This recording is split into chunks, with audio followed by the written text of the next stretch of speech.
هەڵمەتەکانی پارتی دیموکراتی گەلان لە باکووری کوردستان بۆ ڕەتکردنەوەی گۆڕانکاری دەستوری وڵات بەردەوامە و لەو پێناوەشدا هەنگاوی نوێ بۆ دەنگدانی نەخێر بە دەستور دەگرێتە بەر.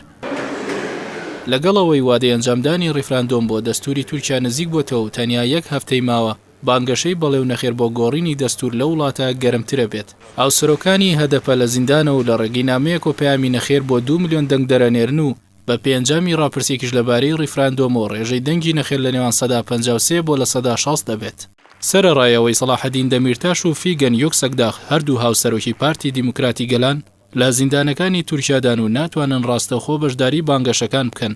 بەڵام وەک میدیاکانی تورکیا ئاشکرایان کردووە ئەو دوو هاوسەرۆکە لە ڕێگەی نامەی تایبەتەوە پەیام بۆ 2 ملیۆن دەنگ دەرئەنێرن بۆ ئەوەی لە 16 نیساندا بە نەخێر دەنگ بۆ هەمواری دەستوری تورکیا بدەن.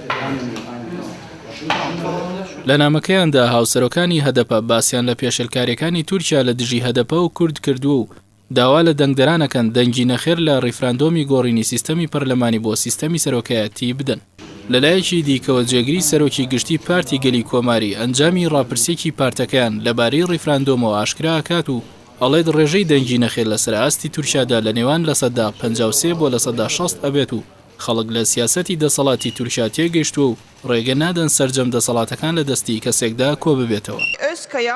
دوایەوەی پەرلەمانی تورکیا بە دەنگی پەرلەمانتارانی ئەکەپە و جەهەپە دەستوری تورکیای هەموار کردەوە و سیستەمی حکومڕانی تورکیای لە پەرلەمانیەوە گۆڕی بۆ سەرۆکایەتی سەرۆکۆماری یاساکەی پەسەند کرد. ڕۆژی 16 نیسانیش بۆ ڕاپرسی دەستنیشان کراوە و لەو ڕۆژەدا دەستور دەخرێتە ناو تاقیکردنەوەی میلەت و بڕیاری کۆتایی سەرکەوتن و دۆڕاندنی پرۆژە گەورەکەی پارتی داد و گەشەپێدانیش پەیوەستە بە دەنگی بەڵێو نەخێری گەلی تورکیاوە.